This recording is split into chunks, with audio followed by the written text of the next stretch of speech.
So, hey amazing learners, what's going on? This is Harsh Sharma and we are here to learn web development.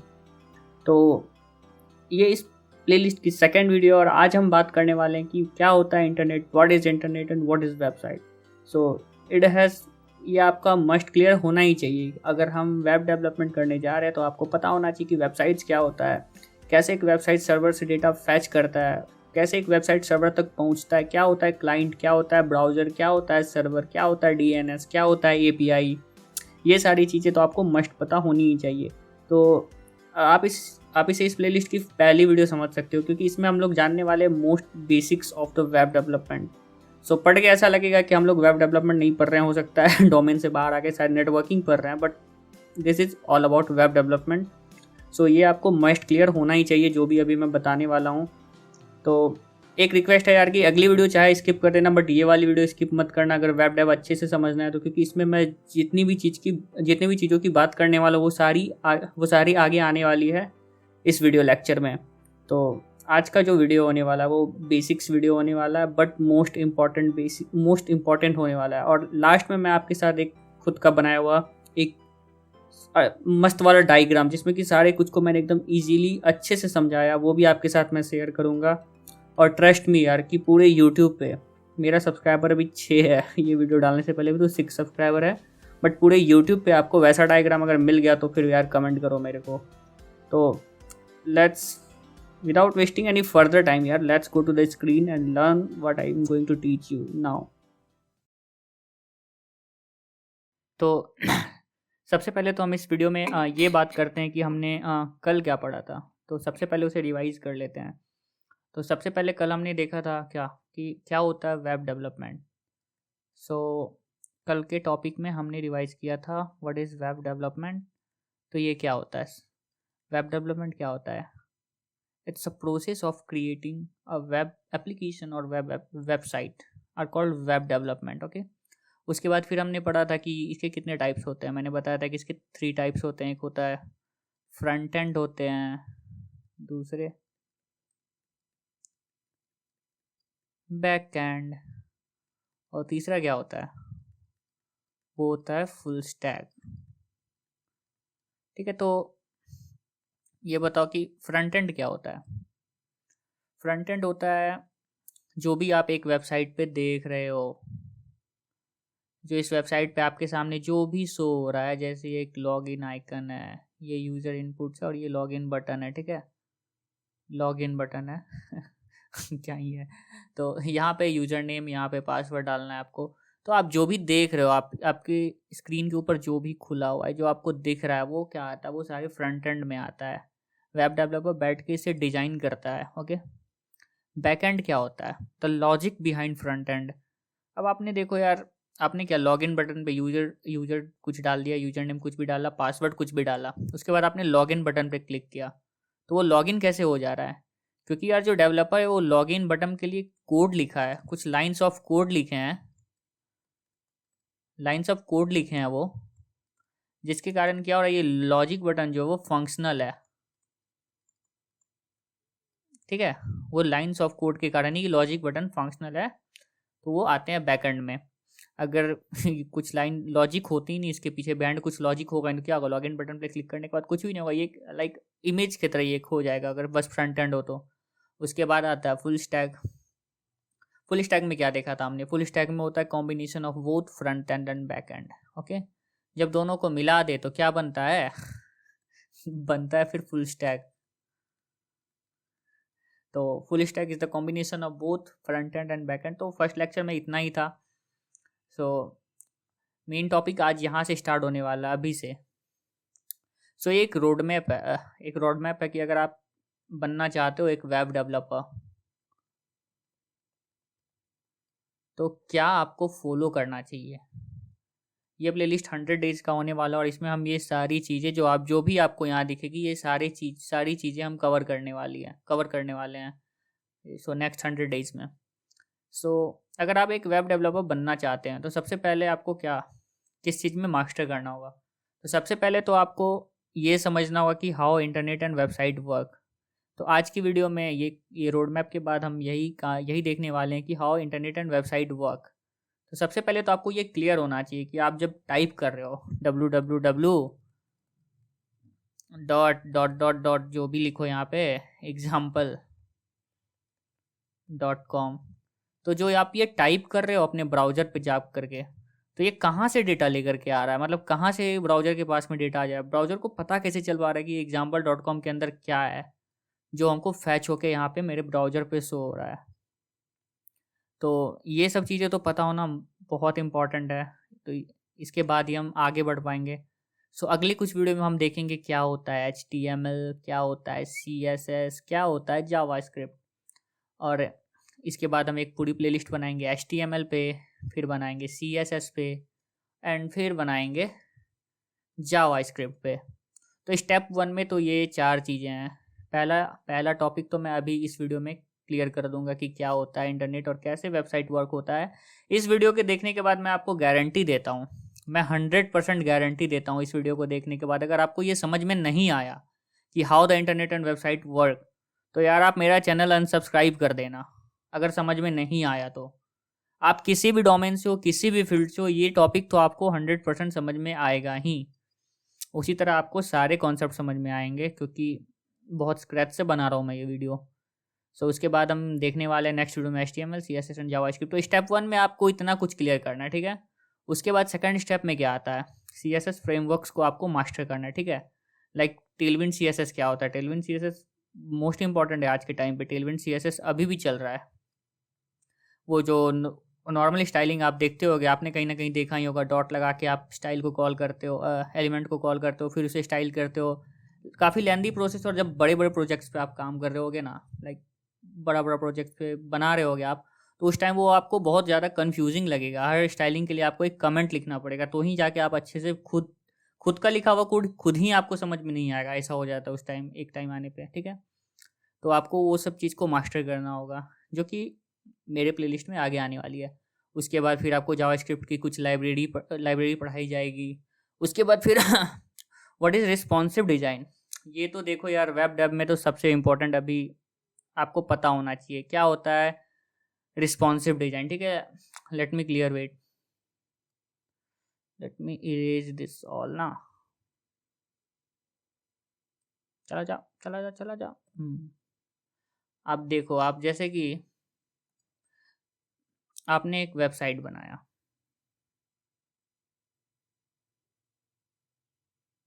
काफ़ी गंदी drawing, कोई बात नहीं।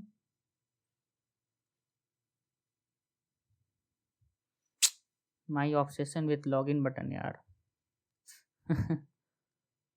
Login, user name, password, और इधर एक फूल है। अरे यार, ये तो आदमी बन गया क्या? नहीं, फूल बना के रहूँगा यार।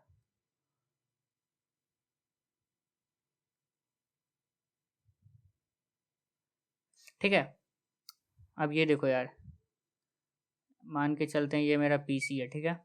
तो और मैंने एक वेबसाइट बनाया, वो देखो इस पर सुंदर दिख रहा है। हाँ, सच में सुंदर दिख रहा है। दोनों साइड फ्लावर्स है पॉट के साथ में, और बीच में आपका ये यूज़र नेम को मांग रहा है, उसके बाद पासवर्ड मांग रहा है, और फिर बोल रहा है ठीक है लॉगिन बटन दबा दो यार, ठीक है। तो ये देखने में अच्छा लग रहा है। अब रिस्पॉन्सिव से क्या मतलब होता है, अब इसी वेबसाइट को मैंने अपने मोबाइल फ़ोन में खोला यार, ठीक है। अब देखो स्क्रीन साइज चेंज हो गया। अब अगर वो सेम वैसा ही रहेगा, इधर फूल है,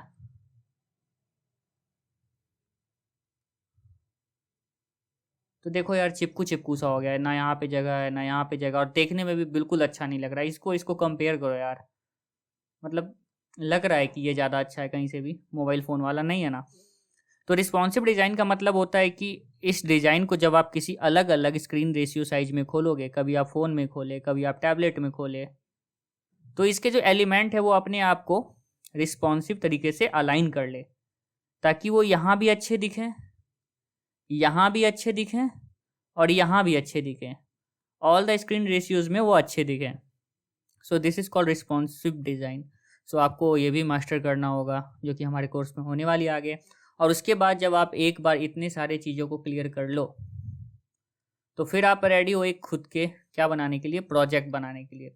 और यार प्रोजेक्ट तो मस्ट इम्पॉर्टेंट है, प्रोजेक्ट तो बनाओ ही बनाओ। मैंने कई सारे प्रोजेक्ट को बनाया है, मैं अपनी गिटहब का लिंक यहाँ पे डाल दूंगा वीडियो के डिस्क्रिप्शन पार्ट में। तो यार प्रोजेक्ट्स बनाएंगे यहाँ तक पढ़ने के बाद, आप अपने अपने अकॉर्डिंग अच्छे अच्छे प्रोजेक्ट जो आपको लग रहा है कि आप कॉन्फिडेंट हो कि आप एक वेबसाइट बना सकते हो, तो यार प्रोजेक्ट्स बनाओ यार, मस्ट इम्पॉर्टेंट है वो भी। तो ठीक है, उसके बाद देखते हैं आगे क्या है। यार मैं इस सब चीज़ों में ज़्यादा टाइम नहीं लूँगा यार, क्योंकि क्या हो रहा है कि बस टाइम जा रहा है। ठीक है,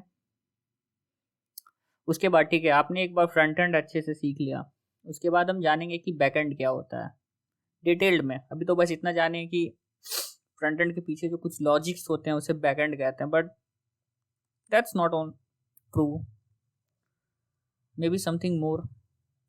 सो उसके बाद हम लोग बैक एंड सीखेंगे। बैक एंड में सबसे पहले हम लोग एक तो कोई प्रोग्रामिंग लैंग्वेज चूज करेंगे। ठीक है, ये वो होगा जो आप लोग मुझे बताओगे। ठीक है, वैसे तो मैं PHP से कराने वाला हूँ, मैंने ऐसा सोचा है, बट अगर आप लोग बोलोगे तो मैं उसे चेंज कर दूंगा। ठीक है, उसके बाद जानेंगे कि डेटाबेस क्या होता है। अच्छा, डेटाबेस तो बहुत इंटरेस्टिंग चीज़ है, पता है मुझे। अगर सबसे इंटरेस्टिंग कुछ भी लगता है तो वो है डेटाबेस। आप देखो यार, आप यूज़र नेम डाला आपने, पासवर्ड डाला आपने, तो भाई ये गया कहाँ? ब्राउजर से निकल के वो गया कहाँ? वो गया एक डेटाबेस में। डेटाबेस में वो आपका स्टोर हो गया। अच्छा, मेरा नाम हर्ष है और मेरा पासवर्ड अच्छा 1 2 3 4 5 है। अब मेरे इतना हैवी पासवर्ड होता नहीं है एक्चुअली, किसी का जल्दी, तो ध्यान रखना होता है इस सब चीज़ों का। ठीक है, तो डेटाबेस पढ़ने में काफ़ी मज़ा आएगा, क्योंकि मेरा तो सबसे फेवरेट टॉपिक है डेटाबेस यार। उसके बाद APIs। अच्छा, APIs क्या होता है, ये थोड़ा सा मोस्ट इम्पॉर्टेंट चीज़ में आता है, ये भी एक चीज़ है। तो वैसे तो ये मैं आज के वीडियो में ही क्लियर करूँगा कि API क्या होता है, बट अगर ये डिटेल में जाना है हमको, क्योंकि ये काम आता है हमारे वेबसाइट बिल्ड करने में, तो बाद में तो इसे काफ़ी डीप में पढ़ेंगे ही, बट अभी मैं आज भी इसे थोड़ी बहुत ईजी तरीके से मैं क्लियर करने की कोशिश करूँगा कि API क्या होता है। ठीक है, practice by building a log in system. क्या करूँ यार, ऑब्सेशन है लॉग इन बटन से, बहुत ज़्यादा ऑब्सेशन है लॉग इन बटन से, हर जगह लॉग इन बटन। मेरे यूट्यूब पे आने के लिए भी लॉग इन करना पड़ेगा तुम्हें यार, मजाक नहीं। सो प्रैक्टिस बाय यूजिंग, यार इसको रहने देते हैं, ये खुद से पढ़ लेना तुम। ठीक है, एक बार जब इतना सारा आप स्टेप 3 तक कंप्लीट कर लेते हो, इसके बाद तो फिर आपका कॉन्फिडेंस जो अभी यहाँ पे है वो यहाँ पे रहेगा, वो इसके भी ऊपर, स्क्रीन के ऊपर मैं आपको दिखेगा नहीं, वहाँ वहाँ पे रहेगा आपको कॉन्फिडेंस भी इतना स्टेप 3 तक सीख लेने के बाद। ठीक है, उसके बाद आता है step 4, become a full stack developer. अब यार यहाँ से जो होती है वो चीज़ें थोड़ी सी कॉम्प्लेक्स होना स्टार्ट हो जाती है। ठीक है, तो यहाँ तक तो मैं आपको करवा सकता हूँ, बट इसके नीचे जो स्टेप 4 है, स्टेप 5 है, स्टेप 6 है, ये आ जाता है आपके खुद के ऊपर, डू योर सेल्फ। तो यार एक बार वीडियो को पॉज करके ये पढ़ लो क्या होता है। मैंने तो गंदा कर दिया भाई, सॉरी यार, साफ कर दिया। इतना बार नहीं दबाना होता भाई मेरे, कोई बात नहीं कोई बात नहीं। यार आप एक बार इसको पढ़ लेना अच्छे से। ठीक है, क्योंकि ये चीज़ आप पे डिपेंड होता है, क्योंकि मैं तो स्टेप 3 तक ही कराऊंगा। उसके बाद अगर आप बोलोगे, कमेंट करोगे, तो मैं इस पर भी एक अच्छी खासी लंबी वीडियो बना दूंगा वैसे, बट ये चीज़ें तो आपको खुद से करनी ही होंगी। तो आप इसे देख लेना एक बार वीडियो पॉज करके अच्छे से। सो यहाँ तक था रोड मैप। तो वीडियो यहाँ से स्टार्ट होता है यार, मैं टाइम स्टैम्प डाल दूंगा जिसे डायरेक्ट पढ़ना है, जिसे ये सब चीज़ बोरिंग लगता है यार कि क्या ही वो बता रहा है भाई ये बंदा, तो जिसे ये सब चीज़ बोरिंग लगता है तो मैं टाइम स्टैम्प लगा दूंगा कमेंट में कि कहाँ से तुम्हें स्टडी मटेरियल मिलने वाला है। तो बस यहीं तक था जो भी मुझे समझाना था थोड़ा बहुत, कि कैसे हम लोग पढ़ने वाले हैं वेब डेवलपमेंट, कैसे कैसे कहाँ कहाँ से टॉपिक आगे बढ़ेगा। तो let's start the study material. तो 1 मिनट यार, पानी पी लो।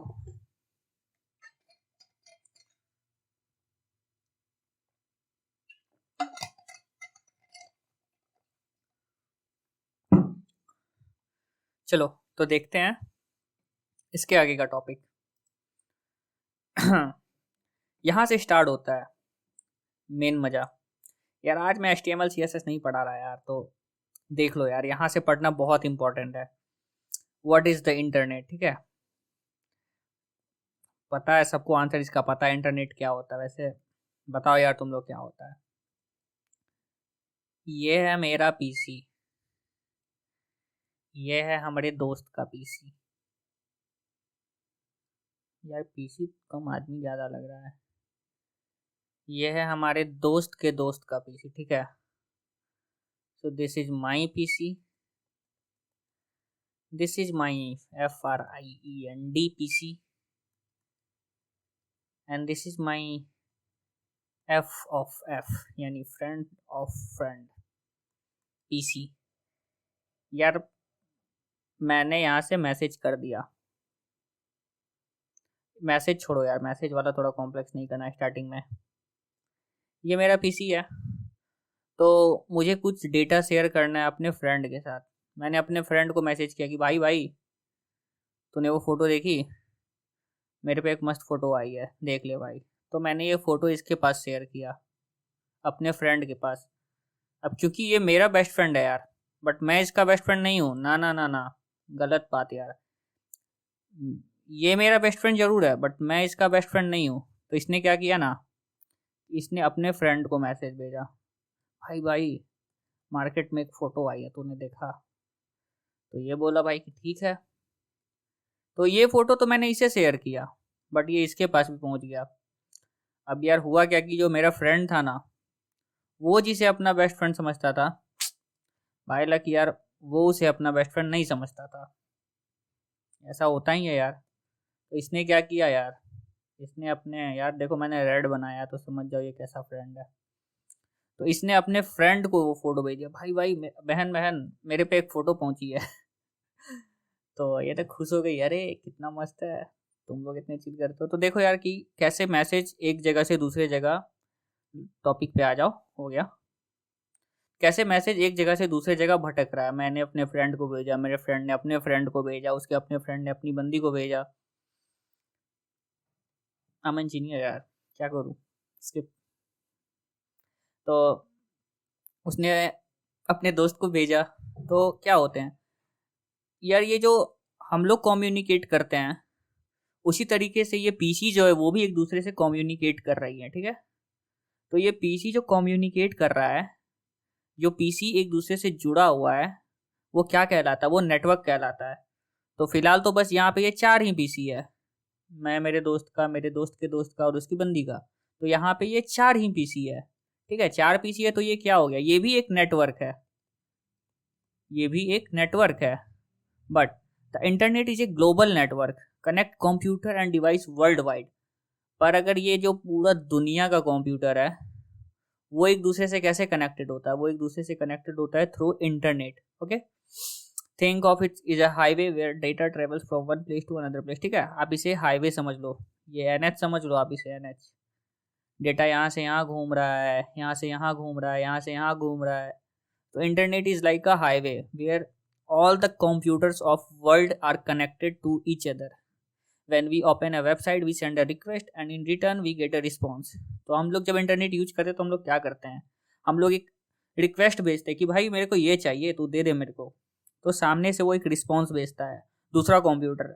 जो मैंने अपने कंप्यूटर से किसी दूसरे कंप्यूटर को एक रिक्वेस्ट भेजा कि अच्छा मुझे ये वाली फ़ोटो चाहिए, अगर उसके पास वो फ़ोटो अवेलेबल है तो वो रिस्पॉन्स में मुझे वो फ़ोटो निकाल करके देगा। So this is all about what internet. So क्या होता है इंटरनेट और क्या होता है नेटवर्क। नेटवर्क छोड़ो, पहले अभी इंटरनेट समझ जाओ क्या होता है, ठीक है। Internet is a global network that connect computer end devices world wide. मतलब सिंपल सा इतना बात है कि मेरा पीसी तुम्हारे पीसी से, तुम्हारा पीसी अमिताभ बच्चन के पीसी से जो कनेक्टेड है वो इंटरनेट के थ्रू ही कनेक्टेड है। जैसे कि मेरा घर और तुम्हारा घर भी कनेक्टेड है एक वे से। तो वो रास्ता क्या कहलाएगा, एक वो रास्ता हुआ एज अ इंटरनेट की तरह वो वर्क कर रहा है, ठीक है। तो next topic, what is website.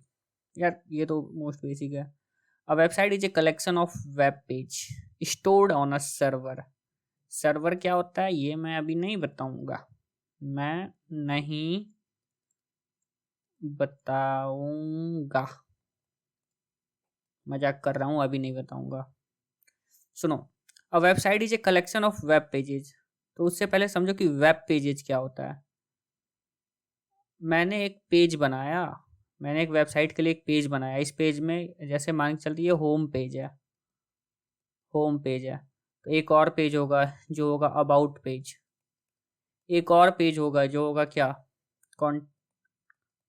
Contact us page होगा। उसके नीचे एक और पेज होगा, उसके नीचे क्या हो सकता है, क्या हो सकता है, एड्रेस। वो एक एड्रेस पेज होगा। तो अगर आप होम पे क्लिक करोगे तो एक अलग पेज खुलेगा, आप अबाउट पे क्लिक करोगे तो एक अलग पेज खुलेगा, आप एक कॉन्टैक्ट अस पे क्लिक करोगे तो एक अलग पेज खुलेगा, और एड्रेस पे क्लिक करोगे तो एक अलग पेज खुलेगा। तो ये जो, और ये क्या है, इसके अंदर एक एक वेब पेज है, एक पेज है जिसको कि आपने डिजाइन किया है using HTML, CSS and JavaScript. So ये सारे के पास ये अपना अलग HTML, अलग CSS और अलग जावा स्क्रिप्ट होगा, ठीक है। तो जब सारे वेब पेजेस को एक जगह पे ला करके मिला दें तो वो बनता है एक कंप्लीट वेबसाइट, लाइक www.example.com। ठीक है, अब जैसे हम एक लॉगिन पेज, ठीक है, लॉगिन पेज को हटाते हैं फिलहाल के लिए। तो ये होता है एक वेबसाइट, इसमें कुछ भी नहीं है, वेबसाइट छोटा सा टॉपिक था। उसके बाद आता है how does a website work. अब यहाँ से स्टार्ट होता है मेन टॉपिक कि वेबसाइट कैसे काम करता है, ठीक है। यूजर रिक्वेस्ट, सबसे पहले देखो यार, when you type a URL www.google.com in a browser, we send a request to the internet, ठीक है। ये मेरा PC है, ये मेरा हैंड है, और मैंने टाइप कर दिया क्या, www.googly.com, ठीक है। तो मैंने टाइप किया यार, as a common man, google.com हटाओ यार, ये कुछ खास नहीं है, समझ में कैसे आएगा फिर, ठीक है। मैंने टाइप कर दिया www.youtube.com। तो तुम्हारे सामने क्या आ गया, तुम्हारे सामने एक यूट्यूब का पेज खुल के आ गया, यहाँ पे बहुत सारे वीडियो दिखा रहे हैं तुम्हारे वेबसाइट के ऊपर। यहाँ पे एक सर्च बॉक्स है जहाँ पे तुम वीडियो सर्च करोगे, ठीक है। यहाँ पे तुम्हारे चैनल नेम्स वगैरह सो रहा है। तो तुम यार कभी ये सोचे कि मैंने www.youtube.com लिखा तो ये कहाँ से आ गया, कहाँ से आया ये चीज़ आखिर। तो यहाँ पे कॉन्सेप्ट आता है कि ये जानना जरूरी है कि हाउ वेबसाइट वर्क कैसे करा, ये कहाँ से आ रहा है, ठीक है। तो जब तुमने ये www.youtube.com टाइप किया, अब youtube.com क्या है, अब ये देखो, सबसे पहले तो तुम्हें समझना होगा youtube.com क्या होता है। ये होता है डोमेन नेम, डोमेन नेम। तो youtube.com क्या, एक डोमेन नेम है। google.com या फिर facebook.com, ये सभी क्या है, ये सभी एक क्या है, डोमेन नेम है। बट यार ये हम खुद तो पढ़ पा रहे हैं, google.com कितना इजी लग रहा है, facebook.com, हाँ ठीक है कि हाँ मेरे को सब कुछ समझ में आ रहा है, youtube.com, ये सारे क्या है, ये सारे क्या है, एक डोमेन नेम है, DNS लुकअप। देखो यहाँ तक मेरी बातों को ध्यान से रखना, जब तुमने टाइप किया www.youtube.com, youtube.com को हम कहते हैं डोमेन नेम, तो उसके बाद क्या होता है, टाइप करने के बाद the browser first checks the domain name system DNS to convert the website name into the real IP address. तो ये तुम्हारा जो डोमेन नेम है वो एक सर्वर के पास जाएगा, उस सर्वर का नाम है DNS सर्वर। DNS सर्वर का काम क्या है, ये देखो यार, मेरा ये अच्छे से समझाता हूँ। ये एक सर्वर है, ये है DNS सर्वर। तो DNS सर्वर का काम क्या होता है, जो मेरे पास डोमेन नेम आया है, जो मेरे पे डोमेन नेम आया है, ठीक है, मेरे पे डोमेन नेम आया है यूट्यूब डॉट, अरे यार, मेरे पे डोमेन नेम आया है youtube.com। मेरा काम बस इतना सा है कि मैं अपने सर्वर में चेक करूंगा कि मेरे में ऑलरेडी youtube.com नाम का कोई डोमेन है क्या। अगर हाँ है तो उसके लिए मैंने ऑलरेडी एक आईपी एड्रेस असाइन कर रखा होगा, मैंने नहीं, डीएनएस सर्वर ने। ठीक है, तो डीएनएस सर्वर के पास सारे डोमेन्स नेम का एक असाइन आईपी एड्रेस होता है। तो डोमेन नेम गया मेरा डीएनएस सर्वर के पास में। डीएनएस सर्वर क्या किया, अपने डेटाबेस में चेक किया कि अच्छा youtube.com नेम का डोमेन है क्या मेरे पास, हाँ है, तो उसके लिए क्या आईपी एड्रेस असाइन किया गया है, तो वो आईपी एड्रेस मिल गया मेरे को। अब जो यहाँ से जो मेरा निकला है www.youtube.com, यहाँ से तो निकला था मेरा youtube.com,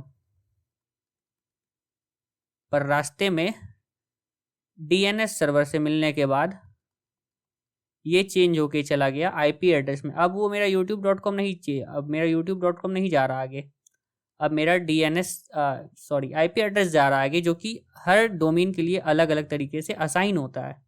ठीक है, उसके बाद देखो server response, the request reaches the web server which then send the required web page data back. पर चला जाए यार। ठीक है, उसके बाद यहाँ पे आता है, ये कौन है, ये है बॉस,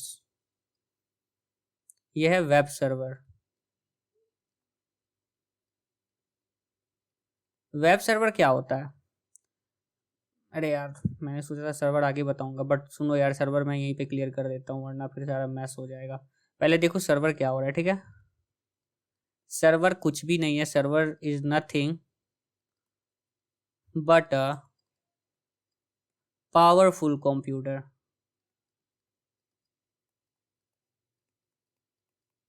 बस इतना समझो, इसके आगे कुछ भी नहीं है सर्वर, बस कुछ भी दिमाग लगाने का जरूरत नहीं है, बस इतना समझो कि सर्वर एक पावरफुल कंप्यूटर है। बस मेरा भी लैपटॉप एक सर्वर हो सकता है, तुम्हारा भी लैपटॉप एक सर्वर हो सकता है, और जो वेब सर्वर होता है वो बहुत पावरफुल होता है, बहुत बहुत पावरफुल होता है, वो एक साथ में ही कई सारे वर्क्स को एक साथ अकेले ही कर सकता है। ठीक है, तो ये आईपी एड्रेस गया वेब सर्वर के पास में, वेब सर्वर क्या किया, अच्छा देखा, अच्छा ये आईपी एड्रेस आया youtube.com, तो ये अपने अंदर में से निकाला डेटा कि अच्छा इस आईपी एड्रेस के असाइन के साथ क्या क्या डेटा अंदर में रखा हुआ है मेरे अंदर में। तो इसके अंदर रखा हुआ था क्या, इसके अंदर रखा हुआ था कुछ HTML फाइल रखे हुए थे, कुछ CSS फाइल रखे हुए थे, कुछ जावास्क्रिप्ट फाइल रखे हुए थे। उसने क्या किया, ये वापस भेज दिया, वापस किसके पास, ब्राउज़र के पास भेज दिया। अब ब्राउज़र का काम क्या है, ब्राउज़र क्या करने वाला है, इसको रेंडरिंग। ब्राउज़र तीनों HTML CSS और जावास्क्रिप्ट को मिला के एक प्रॉपर सा वेबसाइट बनाएगा youtube.com, और वो शो होगा मेरे स्क्रीन पे। सो this is how a website work. Okay, सबसे पहले क्या होता है, एक बार इजी वे में सुन लो। हमने अपने में youtube.com टाइप किया, वो डीएनएस सर्वर के पास गया, डीएनएस सर्वर डोमेन नेम को आईपी एड्रेस में कन्वर्ट कर दिया, कन्वर्ट नहीं किया, ऑलरेडी असाइन है डीएनएस सर्वर के डेटाबेस में, उसमें से वो फैच करके देखा कि youtube.com के लिए क्या आईपी एड्रेस है मेरे पास, वो आईपी एड्रेस लेकर के वो वेब सर्वर को भेजा। फिर उसके बाद वेब सर्वर किया कि अच्छा मेरे के अंदर क्या क्या है, इसके इस आईपी एड्रेस के साथ मेरे डेटाबेस में क्या क्या है, तो देखा कि कुछ HTML, कुछ CSS और कुछ जावास्क्रिप्ट की फाइल्स हैं। तो ये निकाल के वो वापस भेज दिया किसके पास, ब्राउज़र के पास। और ब्राउज़र क्या किया, सिंपली HTML CSS जावास्क्रिप्ट तीनों को रेंडर कर दिया, और मेरे के पास एक youtube.com जो आप देख रहे हो, जो आप खोलते हो, वो आपके स्क्रीन पे शो हो गया। So this is how internet work when you click something on internet. So क्योंकि ऑलरेडी ये वीडियो काफ़ी लंबा हो चुका है, तो मेरे ख्याल से इसका मुझे सेकंड पार्ट बनाना पड़ेगा। खैर कोई नहीं, आगे देखते हैं। अब हम पढ़ते हैं क्या होता है, एक सेकेंड यार, सेलेक्ट हो जा भाई। अब हम पढ़ते हैं की कंपोनेंट ऑफ इंटरनेट। यार इस जगह के लिए मैं बचा के रख रहा था सर्वर क्या होता है, बट कोई नहीं यार बात एक ही है। सो सर्वर्स क्या होते हैं, so this are the some important component of internet. What is server, what is browser, what is IP address and what is hosting and domain. Again फिर से यही बात बोलूंगा कि बस यही चार नहीं है, और भी बहुत हैं, but these are the some main component of internet. Okay, so server क्या होता है, जैसा कि अभी मैंने बताया कि सर्वर कुछ भी नहीं होता, ये क्या होता है, पावरफुल कंप्यूटर होता है अरे ठीक है, तो मेरा भी कंप्यूटर पावरफुल है भाई। मेरा नहीं है बट तुम्हारा कंप्यूटर हो सकता है मैक लेके बैठोगे बहुत पावरफुल है, तो क्या तुम्हारा कंप्यूटर भी सर्वर है? अरे हाँ, तुम्हारा कंप्यूटर भी सर्वर है। भले मेरा कंप्यूटर पावरफुल नहीं है, ये i3 ही है, फिर भी मेरा कंप्यूटर जो है एक सर्वर है। तो क्यों? क्योंकि सर्वर का क्या काम है? सर्वर के अंदर भी एक क्या होता है जो हमारे कंप्यूटर के अंदर है, सेम सेम, बताओ। वो है ऑपरेटिंग सिस्टम। तो मैं जैसे अभी विंडोज़ ऑपरेटिंग सिस्टम यूज कर रहा हूँ। हो सकता है तुम, क्या बोलते हैं उसको यार, मैक के लिए क्या होता है, मैं भूल गया नाम उसका यार, जो भी होता हो, लिनक्स हो गया। ये सब क्या एक ऑपरेटिंग सिस्टम है जो हम लोग अपने लैपटॉप के अंदर, कंप्यूटर के अंदर यूज करते हैं। उसी तरह सर्वर्स के अंदर भी एक ऑपरेटिंग सिस्टम्स होता है। और सर्वर क्या होता है, एक बहुत पावरफुल कंप्यूटर होता है। पावरफुल कंप्यूटर, तो इसका क्या काम है? ये बहुत सारे काम को, ये इस काम को भी मान के चलो, मेरे पास लिस्ट ऑफ काम है, एक काम नहीं है।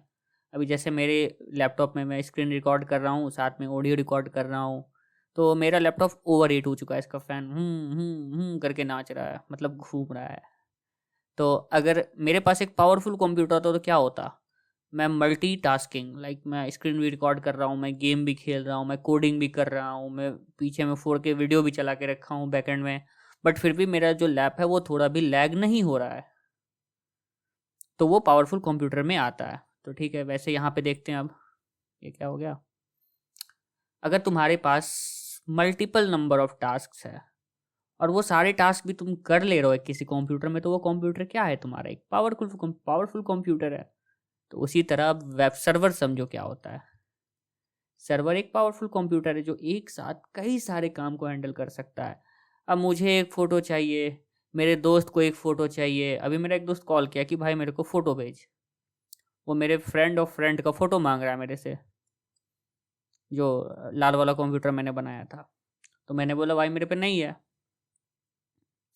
तो मेरे को भी एक फ़ोटो चाहिए, मेरे दोस्त को भी एक फ़ोटो चाहिए, मेरे दोस्त के दोस्त को भी एक फ़ोटो चाहिए।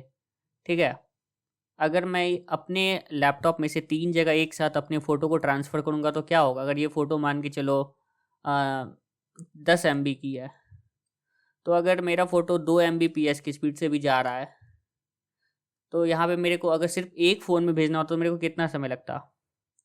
5 सेकंड लगता। अगर 2 फ़ोन में भेजना होता तो कितना लगता? बताओ बताओ, देखो कितना अच्छा है तुम्हारा मैथ। अगर एक फ़ोटो 2 Mbps की स्पीड से एक फ़ोन में भेजने में 5 सेकंड लग रहा है, तो एक फ़ोटो 2 PC में भेजने में कितने सेकंड लगेंगे? वो 10 MB का ही है। सोच के बताओ, टाइम दिया।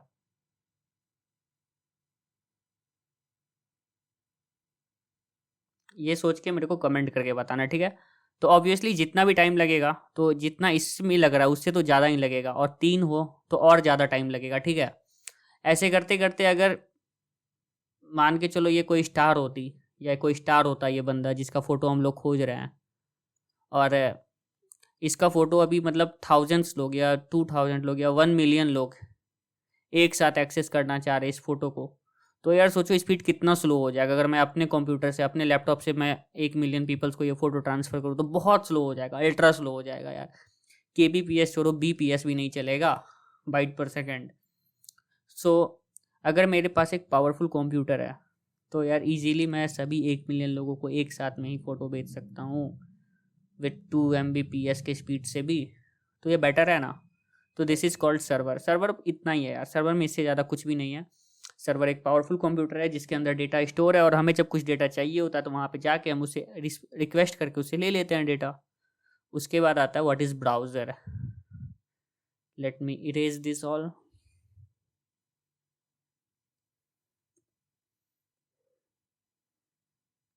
यार अभी ये मैं ना चलाने नहीं सीखा हूँ, ये जो राइटिंग पैड है। अरे फट।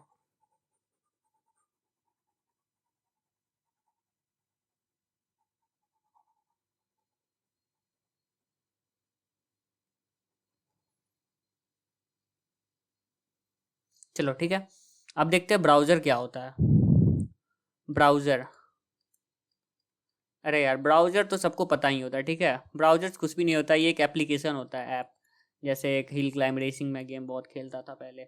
तो ये ब्राउज़र क्या होता है, एक एप्लीकेशन होता है जिसकी मदद से हम इंटरनेट को एक्सेस करते हैं।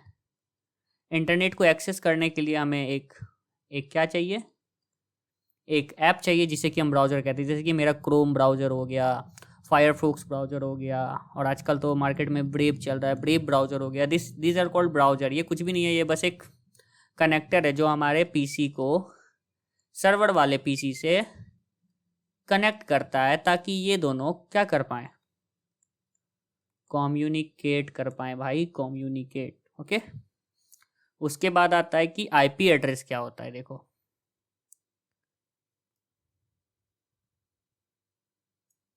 इससे नीचे नहीं जाएगा, हाँ। आईपी एड्रेस, आईपी एड्रेस क्या होता है, देखो आईपी एड्रेस क्या होता है, a unique address assign to each device to identify it on the internet. ठीक है, अब यार ये इंटरनेट की दुनिया कैसी होगी, ऐसी होगी, ऐसी होगी, ऐसी ऐसी ऐसी ऐसी। ये सारे क्या है, पीसीज है, मोबाइल्स हैं, टैब्स है, सारे क्या एक दूसरे से कनेक्ट है, ये इससे, ये इससे, ये इससे, ये इससे।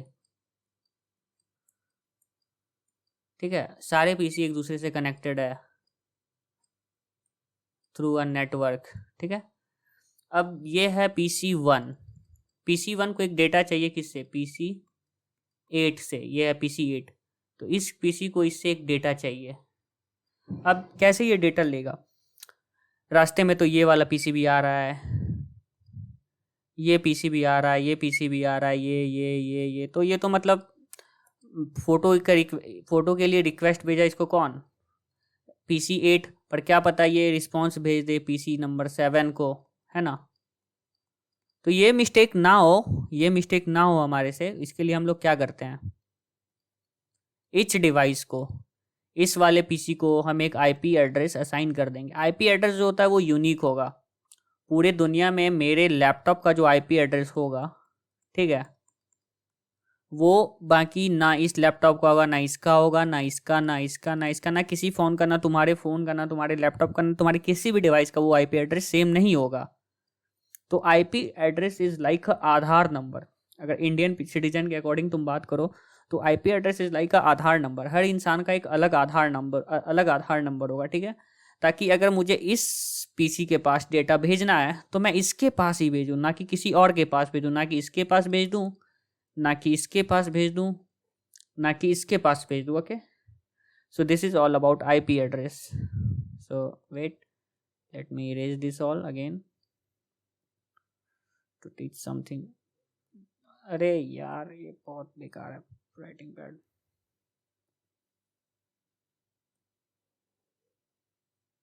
स्लो हाथ चलाना पड़ेगा, धीरे धीरे धीरे धीरे।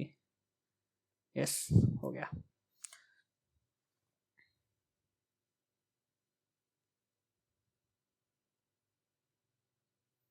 नाइस, अभी मेरे को पता चला कि जूम इन जूम आउट भी होता है वन नोट के अंदर। उसके बाद पढ़ते हैं होस्टिंग क्या होता है एंड डोमेन क्या होता है। Hosting store website data and the domain is the unique name. Example www.google.com used to access a website. अब देखो यार, सबसे पहले तो हम समझते हैं कि होस्टिंग क्या होता है। उसके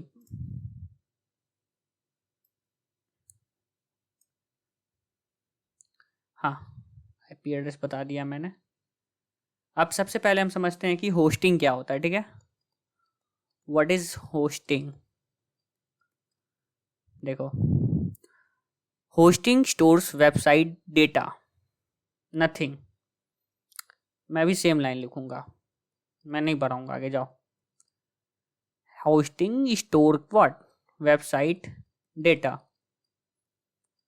अब यार मैं एक प्रोजेक्ट पे काम कर रहा हूँ। ठीक है, मैंने एक प्रोजेक्ट पे काम किया, उस प्रोजेक्ट का नाम है लॉगिन पेज। लॉगिन पेज के बारे में कोई कुछ नहीं बोलेगा, मैं लॉगिन पेज ही बताऊंगा। मैंने एक प्रोजेक्ट पे काम किया login page, but login page के अंदर मैंने एक और बटन ऐड किया। वो क्या था, क्रिएट न्यू अकाउंट।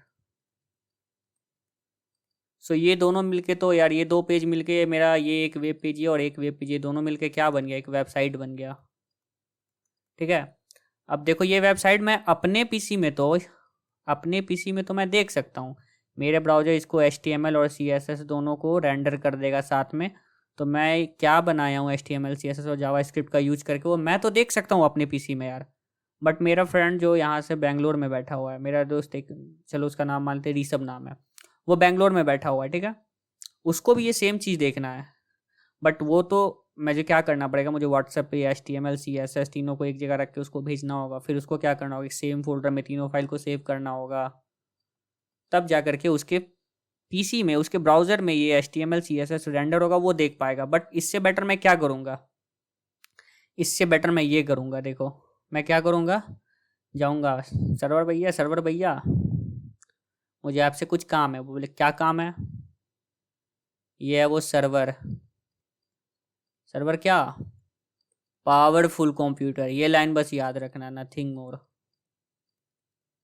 वो बोलेगा सर्वर भैया, सर्वर भैया आप ना, हम उसको बोले मेरा ना, आप ये 3 फाइल है HTML CSS और जावास्क्रिप्ट का, आप ना इसको अपने पास रख लीजिए और हम इसको एक डोमेन नेम दे देते हैं www.codegian.com।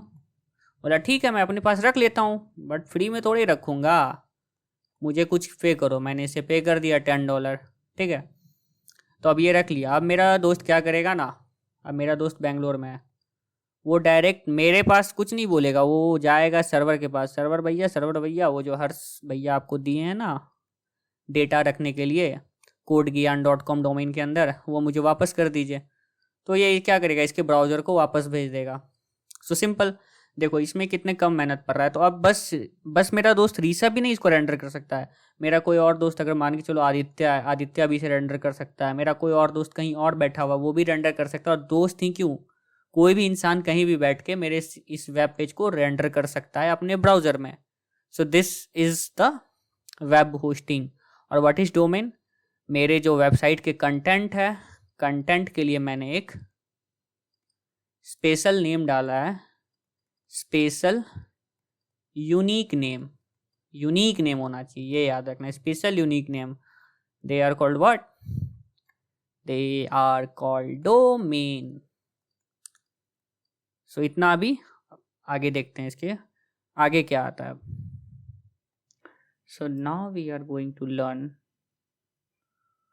Okay we learn now, no. So now what is web hosting, यार क्या था, okay. So the next topic is what is web hosting and DNS. So DNS we are going to study in next lecture because the time is already too much. So let's study what is web hosting. What is web hosting? Okay, web hosting is a service that allow individuals and organization to store their website files on a server and make them accessible on the internet. Okay, simple, nothing. ये एक service है, web hosting is a service जो एक individual को या एक company को, या तो मुझे, या मैंने एक बड़ा सा कंपनी खोला codegian.com के नाम से या codegian के नाम से, या एक बड़े से ऑर्गेनाइजेशन को, to store their websites files on a server. अब मेरे को यार, अभी मैंने क्या बताया था कि मेरे पे एक, मैं एक वेब सर्वर के पास जाऊंगा और उसको बोलूँगा कि मेरा डेटा रख ले और उसे कुछ पे करूँगा। ये याद रखना, फ्री नहीं, मैं उसे कुछ पे करूँगा, $10 और मे बी $100 मैं उसे पे करूँगा, तो ही वो मेरा डेटा को जो है वेब सर्वर के अंदर रखेगा। वरना क्यों रखेगा, ये बहुत पावरफुल कंप्यूटर, ये क्यों अपना लोड बढ़ाएगा एक और एक्स्ट्रा डेटा को अपने अंदर डाल के। यार भले ही कितना ही पावरफुल क्यों ना हो, अगर उसके अंदर मैं बहुत सारे डेटा को डाल रहा हूँ तो उसकी उसकी लोडिंग कैपेसिटी पे तो फ़र्क पड़ रहा है ना यार। तो वो क्यों ही रखेगा मेरे डेटा को अपने अंदर फ्री में। तो मैं उसे कुछ पे करूँगा ताकि वो मेरे डेटा को अपने अंदर स्टोर करके रख सके, और ताकि कोई भी इंडिविजुअल, कोई भी इंसान कहीं से भी अपने पीसी में मेरे वेबसाइट को थ्रू द इंटरनेट एक्सेस कर सके। कोई भी इंसान ग्लोबली कहीं पे भी हो, तो वो मेरे डेटा को एक्सेस कर सके. So this is called web hosting. Okay, hosting provide offer storage space security. Security is another term. We are going to learn this afterward. Okay, so storage. अब ये वेब सर्वर थोड़ा बहुत storage भी तो इसको देना ही पड़ेगा ना, क्योंकि पैसे तो ले रहे हैं भाई. अब मेरे आईडी में, मेरे अकाउंट में अगर कोई लॉगिन पेज से कोई लॉगिन किया अपना अकाउंट को, तो वो लॉगिन डिटेल्स कहाँ जाएगा यार. वो मैं अपना नाम डाला, user name, password 1 2 3 4 5 most secure password in the world, ये पासवर्ड डाला. ये पासवर्ड कहाँ जाएगा यार, ये वेब सर्वर में जाएगा यार. तो ये भी स्टोर करेगा, तो वो मुझे कुछ स्पेस भी देगा. ठीक है, this is web hosting, nothing more. Simple. Web hosting is a service that we can take by pay some money to store my files on a web server to access it globally. Okay, let's go to the next topic. Web hosting and DNS. भाई मेरे को DNS नहीं पढ़ाना है, मैं नहीं पढ़ाऊंगा, मैं कल पढ़ाऊंगा. ठीक है, अब देखते हैं types of web hosting. Web hosting तो काफ़ी इजीली बता दिया, but types of web hosting बहुत तरीके के होते हैं. जैसे कि देख लो, shared hosting, VPS, dedicated hosting, cloud hosting, manage hosting. Shared hosting क्या होता है? ठीक है, multiple website share the same server and resources, based for small website and beginner, affordable but limited performance. ठीक है, अब यार मान के चलो मैंने एक बहुत छोटा सा एक वेबसाइट बनाया था, लॉगिन पेज. तो मैंने सोचा कि इसे चेक करने के लिए कि कैसे वेब एप्लीकेशंस काम करता है, कैसे वेबसाइट्स होस्ट होता है, मैंने इसे चेक करने के लिए मैंने सोचा कि इसे होस्ट कर दूं. तो यार मैं ज़्यादा पे नहीं करना चाहता है, मेरे पास $100 नहीं है पे करने के लिए, मेरे पास ओनली $1 है पे करने के लिए. तो मैं क्या करूँगा, इसे एक सिंगल सर्वर पे, ओनली अ सिंगल सर्वर पे मैं इसे क्या करूँगा, अपने वेबसाइट को होस्ट कर दूँगा. तो ये क्या होता है, share the multiple website share the same server. ये सिर्फ ये जो सर्वर है, यहाँ पे जो एक सर्वर है, वो सिर्फ मेरा डेटा को ही नहीं रखा हुआ है, वो तुम्हारा डेटा को भी रखेगा कि तुमने बना दिया, वो किसी ऑर्गेनाइजेशन ने बना दिया, छोटा सा ऑर्गेनाइजेशन है, उसने बना दिया अपना एक वेबसाइट, तो वो उसके डेटा को भी रखेगा, तुम्हारे डेटा को भी रखेगा. तो एक सिंगल ही कंप्यूटर है, उसके अंदर क्या किया, बहुत सारे लोगों ने अपना अपना क्या किया, वेबसाइट्स को डाल दिया. सो this is called shared hosting. ठीक है, बेस्ट फॉर स्मॉल वेबसाइट, ये देख लेना यार. ठीक है, स्मॉल वेबसाइट्स के लिए ठीक है, वो तो तुमको पता ही चल रहा है कि कॉम्पैक्ट है, तो स्मॉल के लिए ही अच्छा हो सकता है, बड़े के लिए तो अच्छा नहीं हो पाएगा ये. ठीक है, उसके बाद आता है VPS. A single server is divided into multiple virtual servers. यार अब तुमने पार्टीशन पढ़ा होगा. मैंने जैसे तुमने क्या किया, 1 TB का तुम्हारे पास मेमोरी कार्ड है, तुम्हारे लैपटॉप में 1 TB का मेमोरी कार्ड है, तुमने क्या करते हो, पार्टीशन कर देते हो. एक को 512 GB दे देते हो, एक को 256 GB दे देते हो, और एक को क्या दे देते हो, 512 माइनस 256 जो भी है, वो तीसरे को ये दे देते हो. तो ठीक है, पार्टीशन क्यों करते हो तुम, ताकि फास्ट एक्सेस हो सके. ये इस एरिया को मैं इजीली एक्सेस कर सकूं, इस एरिया को मैं इजीली एक्सेस कर सकूं, और इस एरिया को मैं इजीली एक्सेस कर सकूं. तो हम लोग पार्टीशन करते हैं इसलिए ताकि इजीली एक्सेस कर सके, और डेटा सारा इंडिविजुअल हो, ताकि जब मुझे उसे फैच करना हो, जब मुझे उसमें से कुछ इन्फॉर्मेशन निकालना हो, तो मैं काफ़ी इजीली निकाल सकूं. As same a single server divided into multiple server. अब इसमें भी सेम सर्वर है, लाइक अ शेयर्ड होस्टिंग, इसमें भी एक सिंगल सर्वर ही है. बट मैंने क्या किया ना, इस सर्वर को 3 अलग अलग पार्ट में, एक एग्जांपल ले रहा हूँ, चलो ठीक है, 3 नहीं 4 अलग अलग पार्ट में मैं बांट दिया.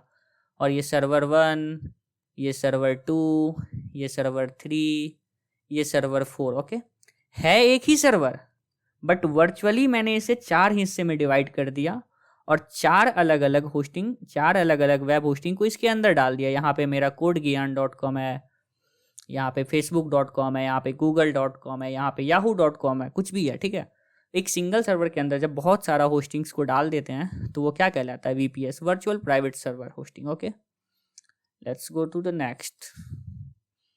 Late me remove it first. हाँ, अब देखते हैं dedicated hosting. A single server is dedicated to one website. अब बहुत बड़ा वेबसाइट है, कोई मान के चलो जैसे अमेज़ॉन है। अमेज़ॉन तो बहुत बड़ा वेबसाइट है, उसमें पर डे मान के चलो कम से कम 1 मिलियन पीपल तो विजिट करते ही होंगे, है ना। अब यार, अब 1 मिलियन पीपल जहाँ पे एक ही वेबसाइट पे 1 मिलियन पीपल डेली विजिट कर रहे हैं, तो इसका मतलब क्या है कि ये बहुत, इसके लिए तो और मोर पावरफुल कंप्यूटर लगेगा, क्योंकि एक पावरफुल कंप्यूटर भी कितना 100 लोगों का डेटा एक साथ में हैंडल कर सकता है, बट जहाँ पे 1 मिलियन लोग डेली विजिट कर रहे हैं, उसके लिए हमें क्या चाहिए, बहुत ज़्यादा पावरफुल एक सर्वर चाहिए। तो इसलिए हम क्या करते, एक सिंगल सर्वर को ही डेडिकेटेड कर देते एक सिंगल वेब होस्टिंग के लिए। मेरा एक जैसे amazon.com है। अब ये amazon.com ये पूरा अकेला, ये पूरा जो वेब सर्वर है ये अकेला किसको देख रहा है, amazon.com का पूरा डेटा जो ये अकेला वेब सर्वर होस्ट कर रहा है। तो क्या होगा, ये इजीली फास्ट होगा, क्योंकि पूरा सर्वर सिर्फ एक ही वेबसाइट को होस्ट कर रहा है। सो दिस इज डेडिकेटेड होस्टिंग। उसके बाद आ जाता है क्लाउड होस्टिंग, ठीक है। Website R hosted on multiple connected server. अब देखो यार, ये बहुत इंपॉर्टेंट है, ठीक है। Website R hosted on multiple connected servers. अब ठीक है, अब अमेजोन का बात मैं अभी किया था, ठीक है। ये 3 अलग अलग वेब सर्वर है, ठीक है, 3 अलग अलग वेब सर्वर है। ये वेब सर्वर ए, ये वेब सर्वर बी, ये वेब सर्वर सी। इसके अंदर भी मैंने अमेजोन का डेटा रख दिया, क्योंकि 1 मिलियन पीपल डेली विजिट कर रहे हैं। इसके अंदर भी मैंने अमेजोन का डेटा रख दिया, इसके अंदर भी मैंने अमेजोन का डेटा रख दिया। क्यों रख दिया यार, क्योंकि 1 मिलियन पीपल जो है ना यहाँ पे डेली विजिट कर रहे हैं। तो यार अब 1 मिलियन में से मैं मान के चल रहा हूँ 500 के पीपल जो है वो इंडिया के हैं, 200 के जो है वो मान के चल लो यूएसए के हैं, और जो बाकी के 300 के बचे इसके, वो कहाँ के हैं, वो दुबई के हैं, ठीक है। सो अब मैंने क्या किया, अमेजोन ने क्या किया, ये अपना सिंगल सर्वर में ना रख करके, ठीक है, वो अलग अलग सर्वर्स में अपने सेम डेटा को रख दिया। यहाँ भी सेम डेटा को ही होस्ट किया, यहाँ भी सेम डेटा को ही होस्ट किया, यहाँ भी सेम डेटा को ही होस्ट किया है, ठीक है। और ये वाला सर्वर जो है ये है इंडिया में है, ये वाला जो ये यूएसए में है, और ये वाला जो है दुबई में है। बट तीनों जो है वो क्या है, आपस में इंटरकनेक्टेड है। तीनों जो है क्या है, आपस में इंटरकनेक्टेड। इंटरकनेक्ट क्यों है, क्योंकि अगर मुझे इंडिया से अमेजोन की वेबसाइट को फैच करना है, इसके डेटा को फैच करना है, तो मैं कौन सा चूज करूंगा, जो इंडिया में वो वाला सर्वर को चूज करूंगा, ताकि क्या हो, मेरे पास डेटा इजीली आसानी से सबसे फास्टली फैच हो जाए। अगर मुझे यूएसए से डेटा को फेच करना है तो भाई मैं ऑफकोर्स यूएसए वाले में जाऊंगा, यूएसए वाले सर्वर में, ताकि मेरा डेटा इजीली फैच हो जाए। और अगर दुबई से मुझे अपना वेबसाइट का डेटा फेच करना है तो मैं दुबई वाला सर्वर जाऊंगा, ताकि मेरा डेटा इजीली फैच हो जाए। So nothing, cloud hosting is are hosted on multiple connected server. तो ये देखो यार, ये मल्टीपल कनेक्टेड सर्वर है, सब आपस में कनेक्टेड है।